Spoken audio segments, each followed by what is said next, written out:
Denham here with XFactor Pro Staff.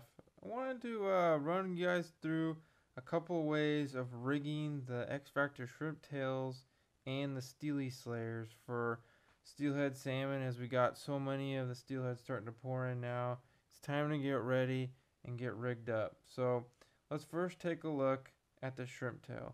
Now these are about 3 inches long, and they're designed actually to work great on a jig. You can see here, if you're looking directly at the bend of the back here of the Shrimptail itself, that jig hook is going to lay right on where that seam comes off. So what I like to do is run my hook straight through from the center of the jig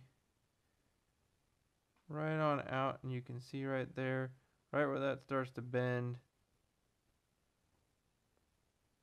and it fits just perfect.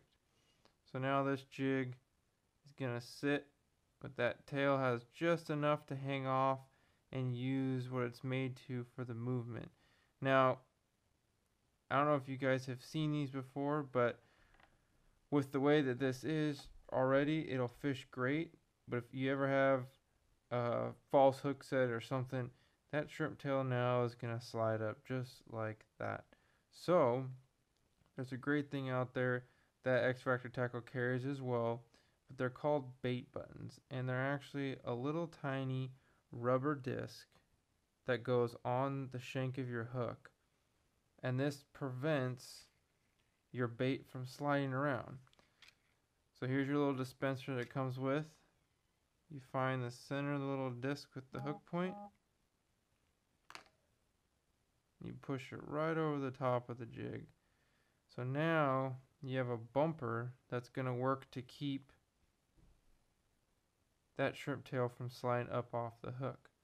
Now you're going to be able to make cast after cast after cast and never have to worry about this falling off. One of the great things about these baits is how durable they are, but these little bait buttons make these things last forever.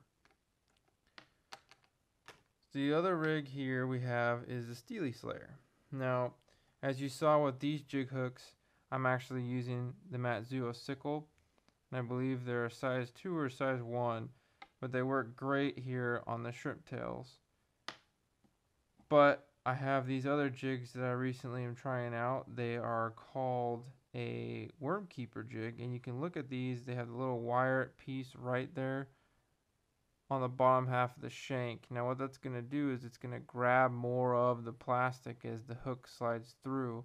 It's going to give you a better secure connection to the plastic and not have your baits rip off or fall, slip.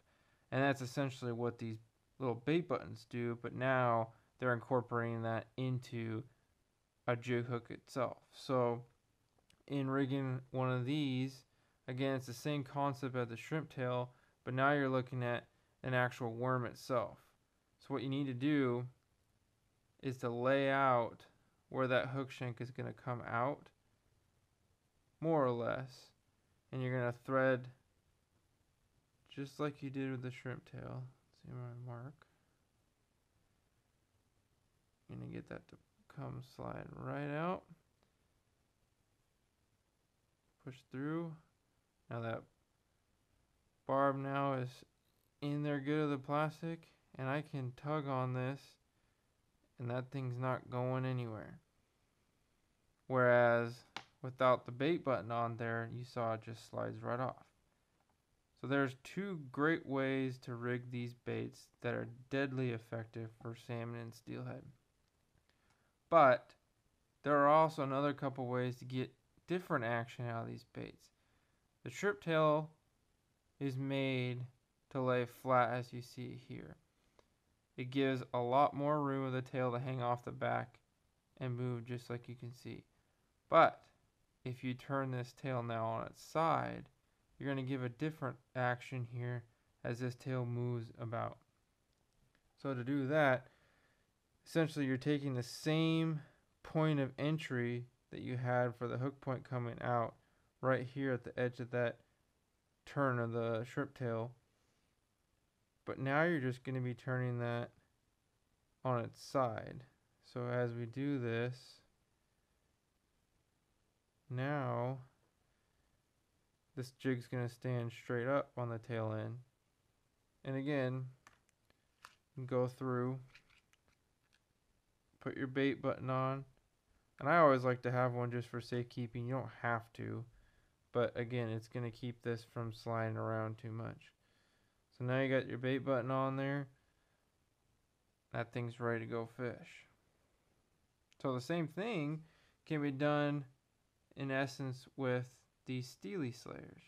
You can see the tapered, nice tail that gives it tons of great action in the water. Well, you can have it flat just like I have it on this jig, or you can turn this now on its side and rig it this way. Line her up just the same way. Know where you want your jig hook to come out. Point her straight on down. Now you got that portion through, you're going to push that barb over the plastic. And there you go. So now we got this standing straight on its end. Thing's going to be just a little different, and sometimes that difference can be get into fish. So if you haven't checked these things out, great baits here at XFactor Tackle, Shrimptails, Steely Slayers. Check out the bait buttons as well. These are going to help you with so many different applications. There's a better look at those. Sold on XFactor's site, as well as you can go look up at your local retailer and find those there. And those jig hooks that I was using with the wire keepers are from B&R Tackle. They're newer out here on the market, and I believe there's also some jig molds that you can get that have these incorporated as well. So that's going to be my next step, but very effective for steelhead. So get yourself some rigged up and go catch yourself some big fish. Thanks for watching. God bless. Good luck on the water. Take care, guys.